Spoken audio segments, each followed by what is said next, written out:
When you think about day trading in the game that you're playing there, you're literally looking at a chart or some stock movement for the day. And so you're waking up, you're analyzing, what is the sentiment? Is it bullish or bearish? Well, how do you find out if the market is bullish or bearish? You might check the futures. You might see if any news came out overnight or any news that is supposed to come out during that day, and what is anybody anxious about? What is the world looking for? What is Wall Street looking for before that news come out? And if that news comes out, how is it being interpreted? Those are some things you might use to judge the sentiment for the day. But the key is you're waking up every single day saying, so we see an opportunity that stocks are going to go up, or an opportunity for stocks to go down. And the game plan is to take advantage of that daily momentum and make some money today. And that's where I think a lot of people get confused with the target of the industry and the game that they're playing.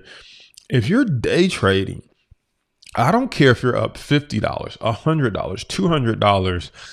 When you're up for the day, you're up, and that was your goal. Your goal is not what most people do, which is how high can it go or how far can it fall. I don't even think your goal should be money when you're day trading. Your goal is to ride the daily momentum until it changes. And that's however much money you can make while that momentum is happening is how much you make. It might be $1. It might be $100. It might be $1,000. It might be $100,000. You might just break even for the day. The point is, you're riding that momentum for the day or for the minutes or the hours until it changes.